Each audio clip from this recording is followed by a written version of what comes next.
comenzamos, sentimos muy rebajado el número de asistentes, pero como dice la palabra del Señor, donde hay 2 o 3 reunidos, ahí está Él en medio de ellos, ¿verdad?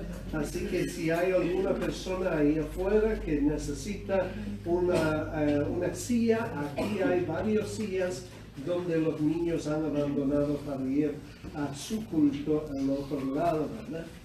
Damos gracias al Señor por la oportunidad de seguir con el sermón que tuvimos la semana pasada, lo cual la titulábamos ¿hay algo cierto? Esa es una pregunta que suele hacer la gente. ¿Hay algo acertado en este mundo?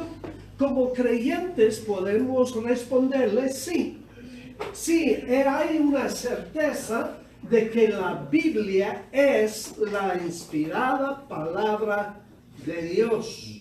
Claro, cuando usted dice eso a un no creyente, una persona quizá ateo, una persona escéptica, entonces inmediatamente te van a decir, compruébalo.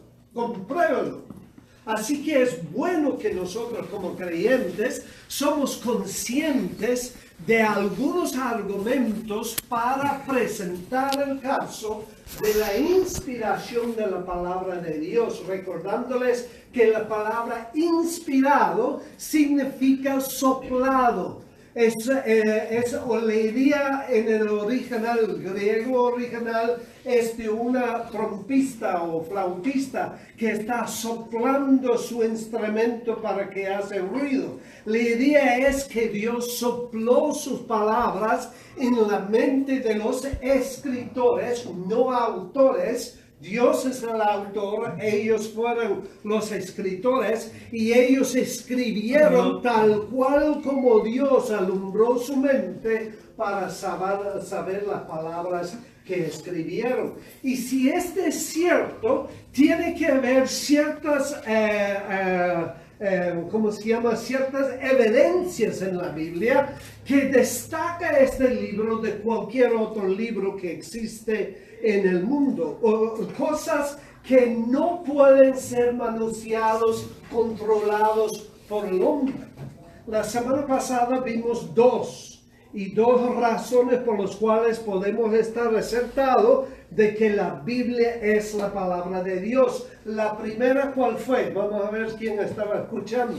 La primera, ¿qué fue? La profecía cumplida. La profecía cumplida. Si no estamos hablando de dichos en el pasado tan vagabundo que cualquier persona podría interpretarlo a cualquier manera. Vimos algunos como ejemplos, hay muchos, pero vimos algunos como ejemplos que son tan específicos y fuera del control de los individuos, tanto que lo escribieron como los que lo cumplieron, que eso no cabe duda de que es Dios que ha pronosticado que va a contestar. Vimos el rey asirio llamado Ciro. Él 140 y pico años antes de nacer fue pronosticado por Dios que iba a venir y que iba a ser Él que pondría el pueblo de Israel en libertad para volver a Jerusalén tras los 70 años de esclavitud o de encarcelamiento por los babilónicos, ¿verdad? También vimos algunas profecías en cuanto al Señor Jesucristo, los cuales no podrían ser manipulados por ninguno, porque los soldados romanos no conocían el Viejo Testamento. Y sin embargo, el salmista en Salmo 22 pudo describir exactamente la crucifixión de Cristo, destacando hasta el detalle de que sobre su vestimiento echaron suertes entre ellos, lo cual fue cumplido a la letra.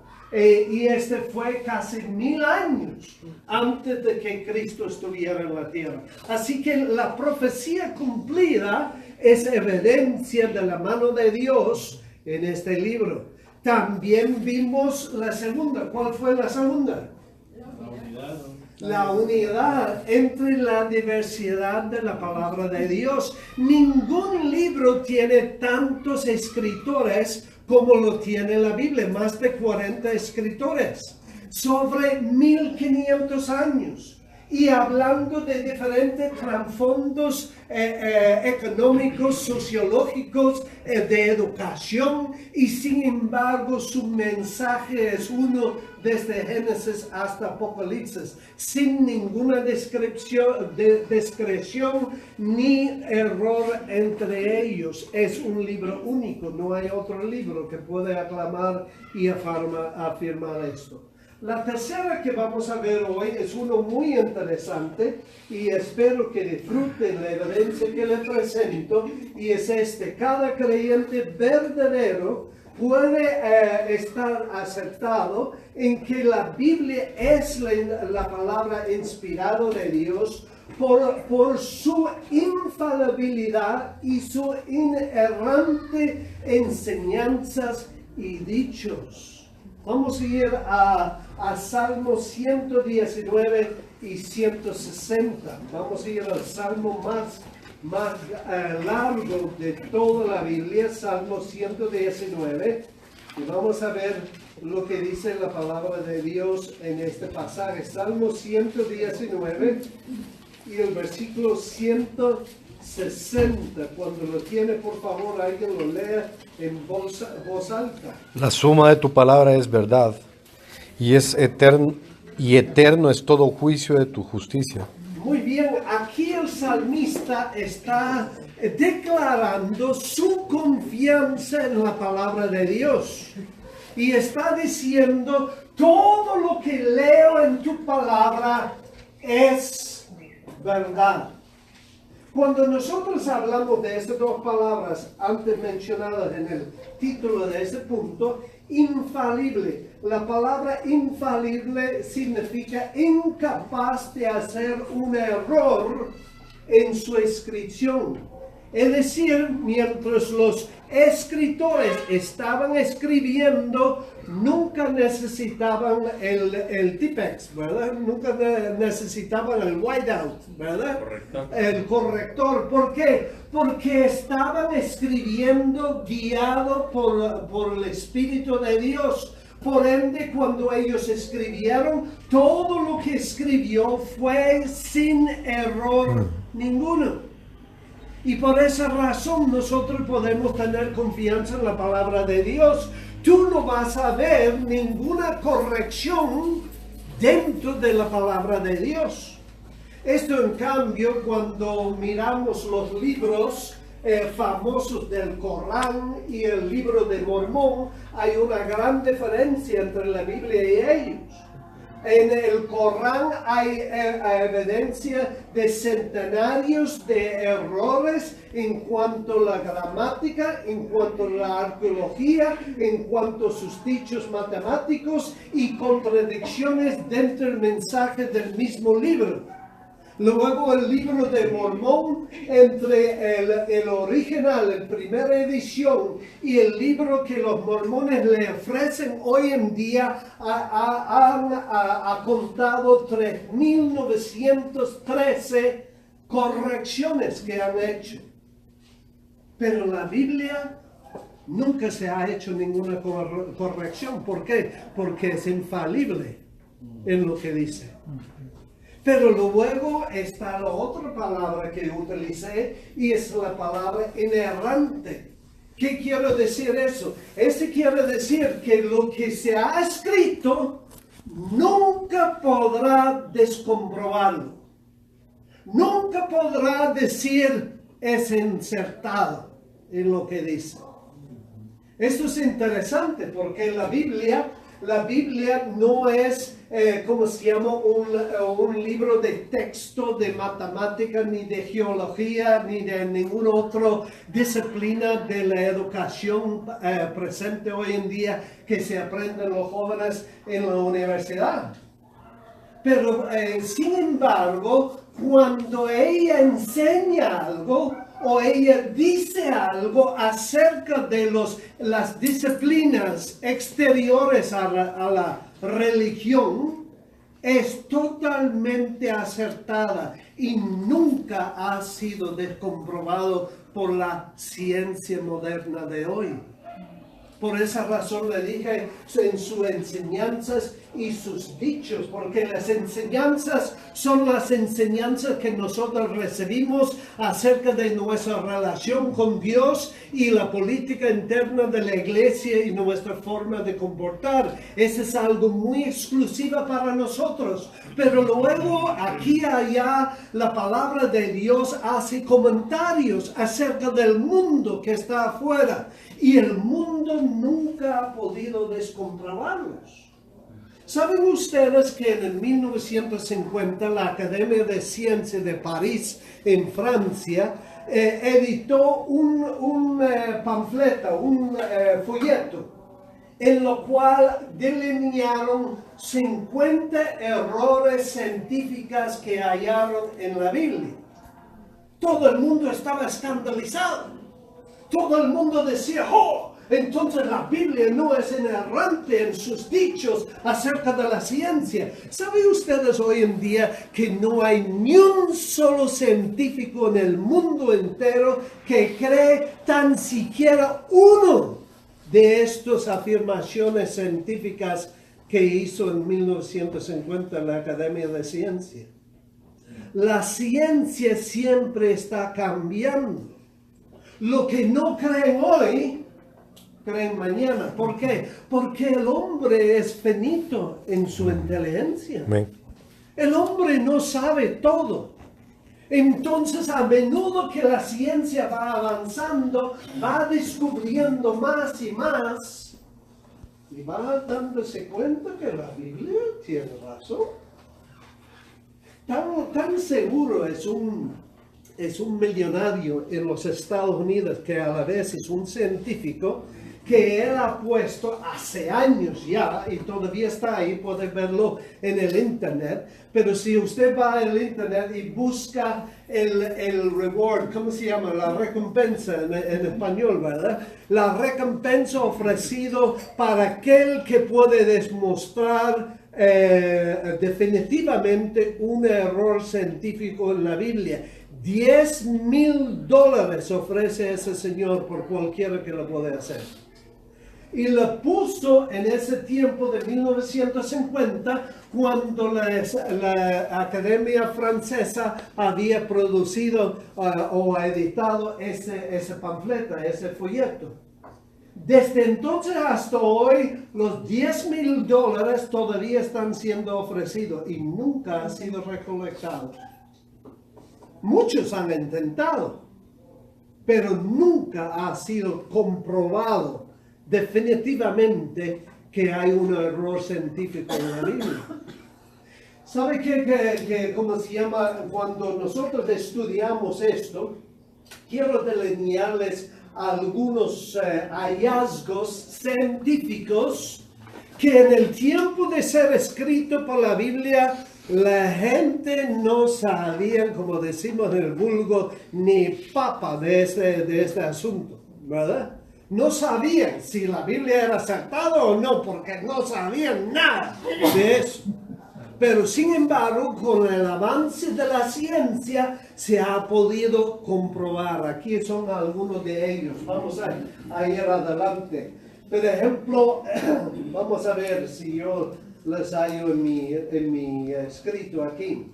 Vamos a ir a Job capítulo 26, versículo 8. Job capítulo 26, versículo 8. Algunos de estos, ustedes jóvenes dirían que ya yo sabía esto desde mi niñez. Es porque usted ha nacido en el tiempo de la iluminación. Pero en el tiempo que fue escrito de Job, recuerda que el Job es el libro más antiguo de toda la Biblia, en el sentido de su historia, quizá no en su escritura, pero en su historia es el libro más antiguo. Así que en el tiempo de Job no se sabía eso. Alguien lee este versículo, por favor. Hasta las aguas en sus nubes, y las nubes no se rompen debajo de ellas. Muy bien. Entonces aquí está hablando del círculo de las aguas en el mundo. Ustedes saben, todos los jóvenes saben el círculo de las aguas, ¿verdad? Nacen de los cuencas o de los, ¿cómo se llama? Manantiales, dan por los ríos, va al mar, son evaporados por el sol, se forman nubes y las nubes pasan a la tierra y sueltan la lluvia que otra vez por los ríos y así es un círculo. No se sabía esto entonces. ¿Sabe cuándo se descubrió este hecho? 1580 por un científico llamado Bernardo Palissini, que era un francés, parece italiano su nombre, pero era un científico francés que primeramente se puso a pensar en esto y formuló la teoría que hoy en día es aceptado del círculo de las aguas. Pero Job habló de ello miles de años antes. Vamos a ver otro dicho de la palabra del Señor. Vamos a ver, ¿cómo se llama? Isaías 40:22. Vamos a seguir el famoso Isaías 40:22. Hay muchos otros versículos que hablan de este tema, pero aquí es un ejemplar, ¿verdad? Isaías 40:22. Vamos a ver. Él está sentado sobre el círculo de la tierra, cuyos moradores son como langostas. Él extiende los cielos como una cortina, los despliega como una tienda para morar. Muy bien. ¿Qué forma tiene la tierra? Circular. Un círculo. ¿Qué creían los antiguos de la tierra? Plana. Era llano. Sobre Entonces, elefantes y tortugas. sí, luego hablaré de eso. Entonces, ¿cómo se llama? Cualquier científico leyendo Isaías habría fragante error de ciencia. Pero ¿hay alguien hoy en día que piensa que la Tierra es llana? No, ¿por qué? Porque la ciencia ha avanzado y han descubierto. Han mandado satélites, han mandado astronautas al espacio y han tomado fotografías. El mundo es redondo. Hay un montón de versículos que hablan de la forma de la Tierra. Ese solo es un ejemplo de ello. ¿Quién lo descubrió? ¿En qué año? Christopher Colón lo comprobó conducente, ¿verdad? Definitivamente, cuando él salió, me parece que salió de España, él era portugués, pero logró convencer al rey de España a suspensionar su viaje científica y él comprobó que el mundo era redondo. Solo hasta entonces creían los hombres que el mundo era redondo. Pero todo el tiempo la Biblia estaba diciendo el mundo es redondo. Vamos a ir a otro. Lo voy a dar varios y estoy tomando el tiempo a darles eso. Vamos a ir a 2 de Samuel 22:16. 2 de Samuel 22:16. 2 de Samuel 22:16. Entonces aparecieron los torrentes de las aguas y quedaron al descubierto los cimientos del mundo, a la reprensión de Jehová, por el soplo del aliento de su nariz. Muy bien, entonces aquí en el hebreo original está hablando de valles en el suelo de la océano. Hasta 1940 el mundo científico estaba convencido que el fondo del mar era llano, sin mucha variación. Había una inclinación gradual al centro de los océanos y luego iba subiendo para las costas de los continentes al otro lado. Y era relativamente constante. En 1800 y algo, un barco científico de la flota naval de Gran Bretaña hizo sondaciones en toda parte del mundo y descubrió que había variación de profundidades, pero no sabían hasta dónde. Hasta en los 1940, cuando se inventó ¿cómo se llama? Lo opuesto al radar, el sonar, ¿verdad? Sonar. Cuando inventaron el sonar para descubrir los submarinos de los nazis, entonces empezaron a descubrir cosas que no sabían antes. Y una científica se llama Mariana Tharp, en los 1940 descubrió un hallazgo científico que dejó el mundo aplasmado. Descubrió la cuenca o el cañón que ahora hoy en día se llama el cañón Mariana, que está en el oeste Pacífico, un poquito más arriba de Australia y un poquito al oeste de los Filipinos. Hay un fenómeno en el fondo del mar que es como una luna creciente.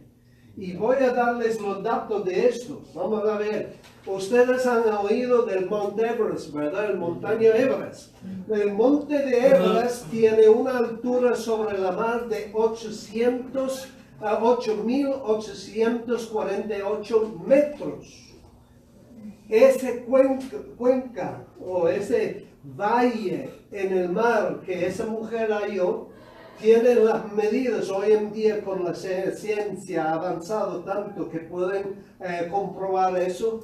Tiene 10.994 metros de profundidad. Tiene una longitud de 2.055 kilómetros de largo y 69 kilómetros de ancho. Se podría perder el Monte Everest, el cañón de Las Vegas, adentro de ahí, el Torre de Eiffel, y a saber cuántas más cosas se podría perder dentro de esta olla. Y sin embargo, la palabra de Dios estaba diciendo que Dios creó la tierra o formó la tierra y le dejó valles en el fondo de la mar.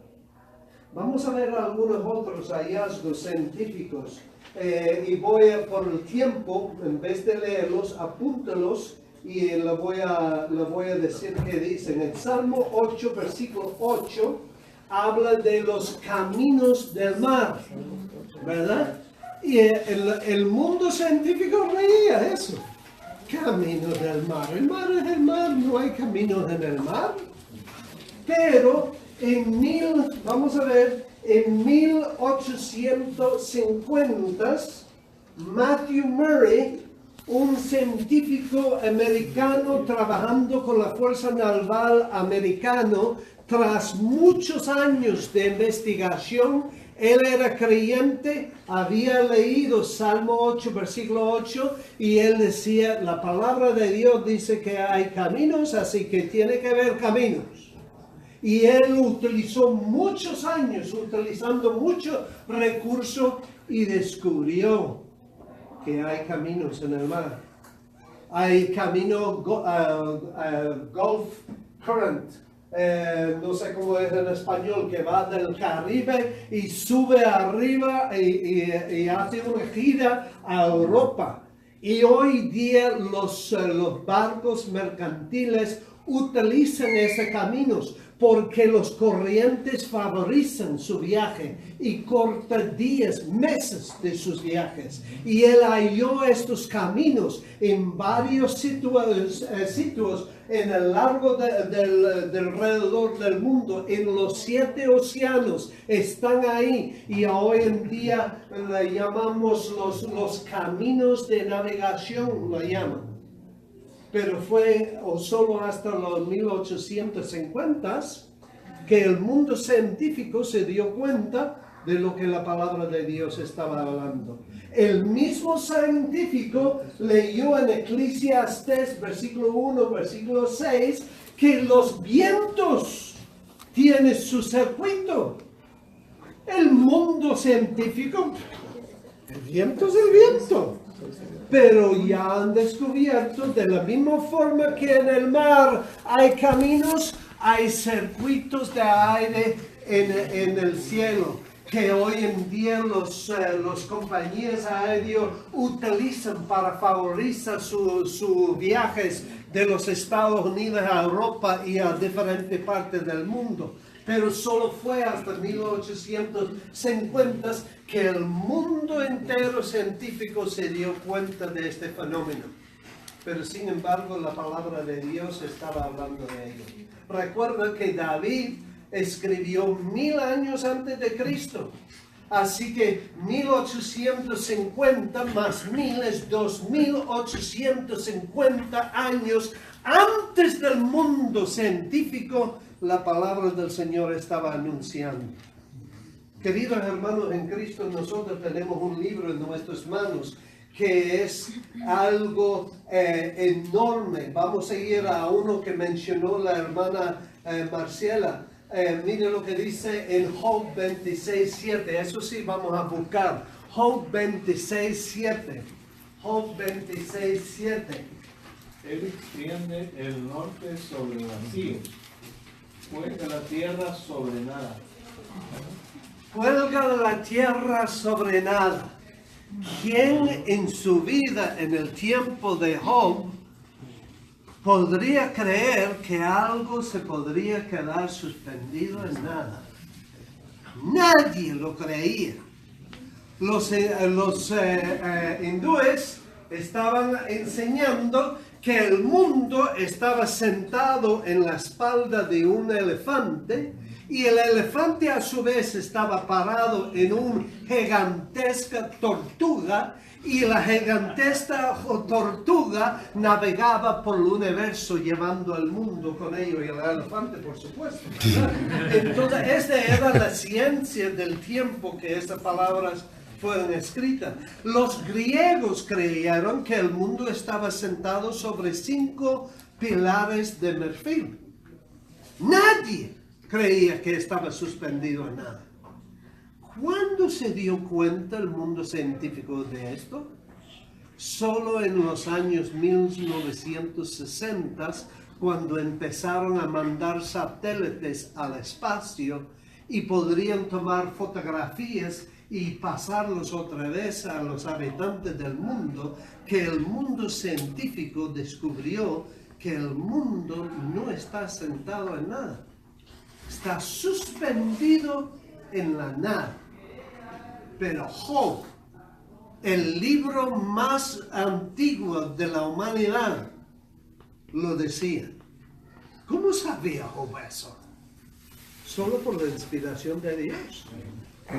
Mis estimados, hoy en día oímos muchos ataques de la llamada ciencia moderna contra la palabra de Dios, no menos en el campo de la creación versus la evolución.